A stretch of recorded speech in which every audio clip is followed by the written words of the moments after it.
Oke, baik, saya lanjutkan.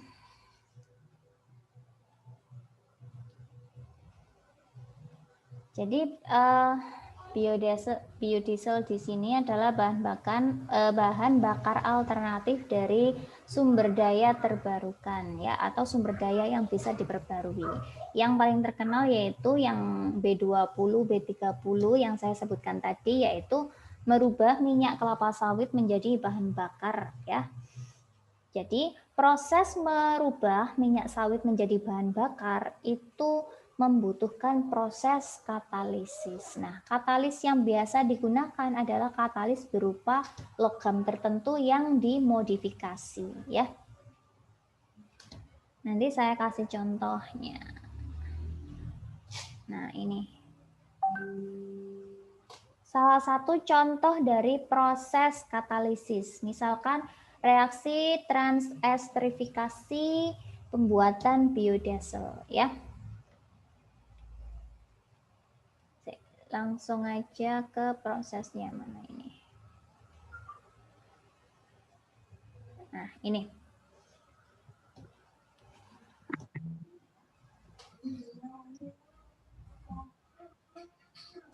Jadi, Selamat malam. Di sini ya, trigliserida ini adalah salah satu senyawa yang ada dalam minyak nabati atau minyak kelapa sawit. Nah, pada dasarnya rumus kimia dari trigliserida dengan rumus kimia dari biodiesel ini mirip sekali. Bedanya apa? Yang ini adalah apa itu namanya? Rumus kimianya sangat panjang ya. Kita perlu memotong ini ya agar dia menjadi seperti ini. Nah, proses memotong ini, memotong apa itu namanya rumus kimia yang seperti ini agar menjadi rumus kimianya biodiesel ini tidak mudah ya. Para ahli kimia itu memikirkan cara sedemikian rupa ya agar yang namanya trigliserida yang terkandung dalam minyak nabati ini agar menjadi biodiesel dengan rumus yang tepat ya, itu istilahnya sudah melakukan beberapa percobaan ya, dikasih katalis ini nanti jadinya seperti apa, dikasih katalis seperti ini nanti jadinya seperti apa ya. Jadi perlu memotong ini agar menjadi minyak biodiesel yang siap dipakai seperti itu ya. Nah, proses ini itu membutuhkan sebuah katalis ya.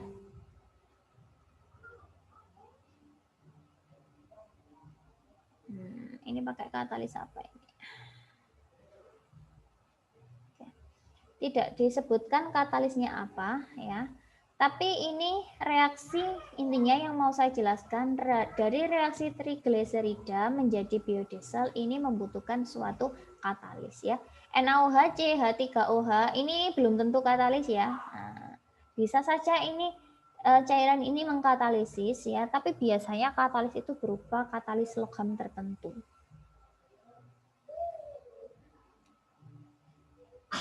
Jadi ini prosesnya ya, dari minyak nabati, kemudian ada reaksi katalisis di sini, kemudian ada reaksi transestrifikasi, sampai destilasi dan pemurniannya. Intinya suatu proses yang cukup panjang lah seperti itu ya.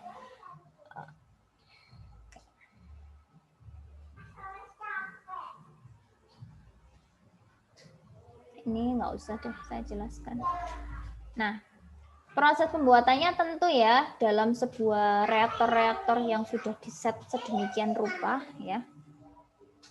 Nanti Anda bisa belajar di mata kuliah lain tentang proses-proses dalam industri ini ya.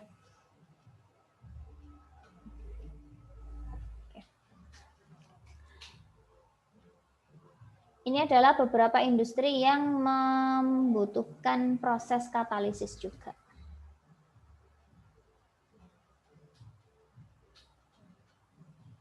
Oke, saya ingin menunjukkan bentuknya katalis dari biodiesel.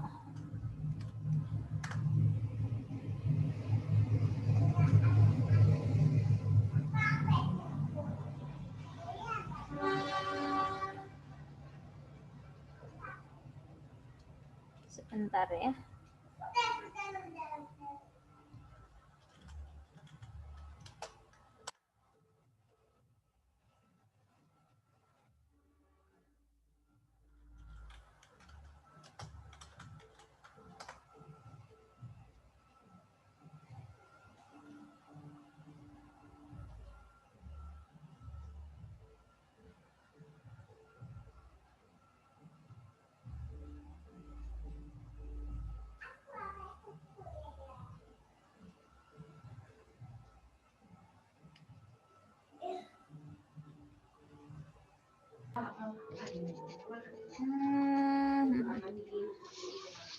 Halo, assalamualaikum Bu Khair. Ya, sebentar ya. Enggak Bu, ini permisi mau tanya Bu. Kan ini ada beberapa teman-teman yang mau masuk shift malam. Ini nggak ada tugas dadakan kan Bu? Kayak ngerangkum atau apa kan? Iya, nanti dirangkum seperti biasanya ya. Iya, tapi batas waktunya nggak dadak kan Bu? Apa bisa sampai besok Masih gitu? sampai besok ya. Oke. Jam berapa Bu? Biar teman-teman bisa prepare juga. Jam 8 pagi bisa nggak ya? Wah, kan baru pulang teman-teman Bu. Bu, saya besok malam Bu, pulangnya jam 7 Bu. Nah kan? Kamu ya habis jam 12 siang gitu ya. Nah oke, Tidurnya itu kapan cakep Bu. Ya, gampang lah itu. Pokoknya dengerin dulu ini ya. Siap Bu. Yoi. Kelihatan nggak? Anda lihat Kelihatan, apa Bu. sekarang? Google. Oke. Jadi ini Itu pralon dah Bu. Ini beberapa contoh katalis ya. Kalau sudah dibuat sedemikian rupa untuk proses di industri. Jadi ini biasanya berupa logam ya. Lah logam ini dia berpori. Jadi cairan itu nanti dia akan nempel atau bahkan dilewatkan di antara logam ini ya. Ini biasanya lubang ini. Jadi dia dilewatkan dalam suatu selang gitu ya atau suatu pipa gitu. Nah, cairan itu kalau sudah lewat di pori-pori ini dan keluar di lubang yang satunya, nah di dalamnya itu ada proses katalisisnya. Jadi saya hanya ingin menunjukkan ini adalah beberapa Bahasa umumnya filter guys. ya wis sakarep mula wis. Pokoknya Anda kalau pernah tahu yang seperti ini ya. Jadi ini katalis. Ini katalis apa ya? Macam-macam ya. Jadi katalis itu memang banyak digunakan dalam banyak hal. Ini katalisnya motor. Ada lagi katalis, apa itu namanya? Katalis logam untuk biodiesel itu biasanya dia kadang berupa kayak kapsul gitu ya. Kayak Anda pernah lihat beritanya ini enggak? Jadi kayak kapsul gitu, kapsul kecil-kecil gitu dimasukkan dalam reaktor. Jadi nanti kalau sudah kapsulnya disaring lagi dan bisa digunakan lagi sampai sekian kali gitu ya. Hingga sampai istilahnya katalis yang berbentuknya kapsul itu sampai maksimum lah ya. Kan masing-masing katalis itu punya daya tahan sendiri-sendiri. Gitu. Saya nggak nemu ya kok ini gambarnya ya. Kalau biokatalisator itu Bu, gimana Bu? Berarti biokatalisator itu adalah katalis yang terbuat dari makhluk hidup, baik itu tumbuhan maupun hewan. Ada beberapa katalis yang dibuat dari hewan. Anda dulu pernah dengar nggak rame-rame Ajinomoto yang pakai babi itu? Pernah dengar dulu? Dengar Bu. Itu kan karena katalis yang digunakan itu diambil dari salah satu organ di dalam tubuhnya babi, seperti itu. Memang benar, itu memang nyata kok. Memang benar diambilkan dari salah satu enzim. Apa sih enzimnya babi dulu itu ya. Tapi istilahnya di sini kan para ulama itu kan berbeda pendapat. Apakah proses katalisis yang seperti ini membuat produknya itu haram atau halal seperti itu? Karena dalam proses katalisis itu kan di mana-mana yang namanya proses katalisis itu kan dia hanya bercampur sebentar, kemudian keluar lagi. Katalis itu kan benar-benar terpisah dari produknya. Nah, ini yang menjadi perdebatan. Kalau sudah menempel dan terpisah lagi sampai istilahnya di tes DNA itu sudah tidak muncul DNA babinya, tetapi apakah proses yang seperti itu termasuk halal atau haram produknya. Nah, itu kan yang dulu menjadi perdebatan Ajinomoto itu. Anda kalau browsing nanti pasti akan ketemu. Bu, tapi kan ada embel-embelnya babi, Bu. Ya, makanya kan istilahnya ulama dalam membuat fatwa itu kan lihat dulu prosesnya seperti apa. Kita kan kalau nyentuh, kalau pegang babi aja nggak dimakan kan ya istilahnya tangan kita pegang gitu ya babi ya, kemudian kita cuci tangan terus makan. Apakah kita makan daging babi? Kan enggak, tangan kita cuma nempel bentar terus dicuci kan gitu ya. Nah, itu yang menjadi perdebatan. Dulu itu kayaknya seperti itu perdebatannya ya. Nanti Anda cari aja sendiri kalau kepo ya. Jadi banyak sekali katalis itu yang diambilkan dari makhluk hidup, terutama sapi kalau yang halal ya. Misalkan pembuatan vaksin, Anda tahu vaksin ya? Nah, pembuatan vaksin itu sangat syarat dengan penambahan katalis. Maka kenapa vaksin itu sering sekali diperdebatkan halal haramnya? Ya karena itu dalam proses pembuatannya dia banyak sekali menggunakan biokatalisator, yaitu katalis yang terbuat dari makhluk hidup, baik itu babi maupun sapi. Ya, kenapa sih babi itu kok sering kali digunakan sebagai katalis? Ada bagian tertentu dari babi itu yang digunakan dalam katalis. Ya, kan tidak semua negara itu mayoritas muslim ya. Ada beberapa negara yang memang mayoritasnya memang non-muslim, sehingga kan istilahnya makan babi kan bukan suatu yang diharamkan kayak kita yang muslim gitu ya. Mereka ya biasa aja gitu loh. Kenapa babi? Ya karena babi itu mudah diperoleh, ternaknya gampang dan jumlahnya melimpah ya. Sesimpel itu sih alasannya sebenarnya ya. Kalau kita kan daging paling ya makan sapi ya gitu. Nah, makanya ada negara tertentu yang memang sudah mengembangkan katalis itu, biokatalisator itu dari babi. Nah, negara lain karena belum risetnya belum istilahnya apa ya, belum semaju negara tersebut, jadi ya harus meriset dulu.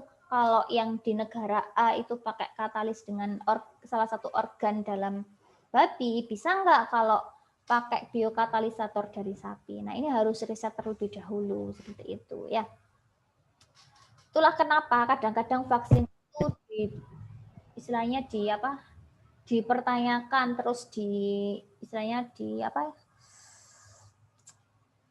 diperdebatkan ke halal haramannya gitu ya. Karena prosesnya syarat menggunakan biokatalisator atau katalis yang dari makhluk hidup. Pokoknya ada yang ditanyakan? Enggak, saya ini mau izin prepare kerja. Ya. Jadi saya live Zoom dulu ya. Ya, silakan. Ya, Assalamualaikum. Salam. Oke, kurang sedikit. Waalaikumsalam, hati-hati, Bray. Jadi ini contoh-contohnya pembuatan minyak jagung dalam industri. Nah, macam-macam ya. Oke, sebentar. Terakhir, apa ini saya mau bahas? Ini nggak penting sih.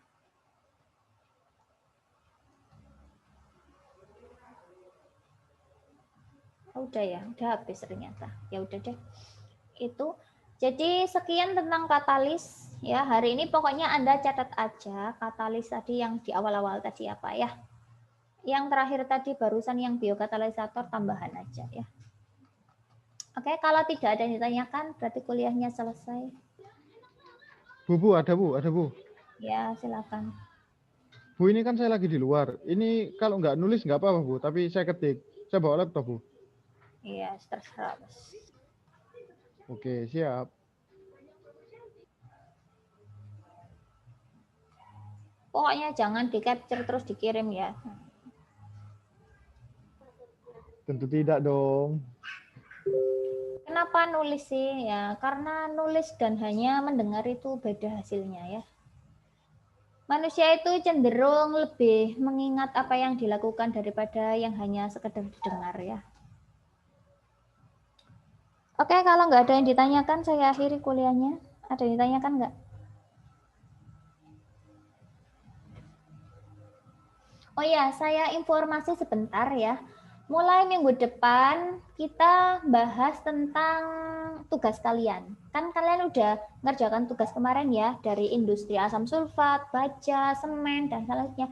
Nanti jadwal minggu depan ibaratnya presentasi satu-satu ya. Tapi karena kalian sudah membuat video, nanti saya share aja video siapa yang buat bahan kuliah minggu depan. Nanti saya tinggal nambahi dan ngurangi aja ya apa isi videonya seperti itu ya. Jadi siap-siap tak tanya-tanya buat minggu depan. Ada yang mau mengajukan diri? Siapa yang mau, kelompok siapa yang mau tak tanya-tanya minggu depan?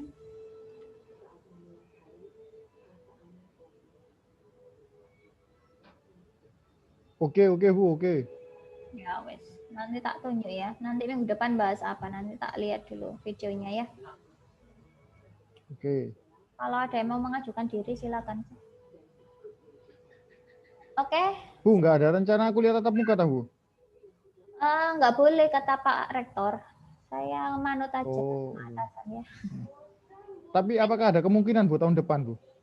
Nggak tahu juga ya, lihat aja nanti ya. Oke, siap Bu.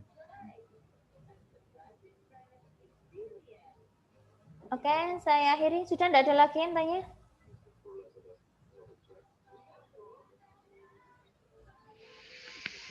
Udah Bu. Bu mau tanya Bu. Udah. Bu saya mau tanya. Ya siapa? Si Ta'ala Mas Eng sabar. Ya, Turun lego iki. Bu, fungsi metanol di diagram ini buat apa Bu? Ini kan katalis basa, terus ada metanol. Fungsinya apa Bu? Cuma penyiapan Bu? Sebentar tak baca. Ya. Jadi ini proses merubah triglycerida menjadi biodiesel itu kan nggak cuma butuh katalis terus jadi gitu, enggak kan? Tapi ya, ini itu bereaksi dengan zat-zat ini. Nah, agar menjadi zat B. Seperti yang saya contohkan tadi itu, zat A ditambah dengan zat B akan menjadi zat C ya. Ini meskipun ditulis di sini ini belum tentu katalis, ini bisa jadi adalah reaktannya ya, atau apa itu namanya, zat yang dicampur dengan trigliserida ini, istilahnya seperti itu. Ini ada keterangannya enggak ya di sini ya?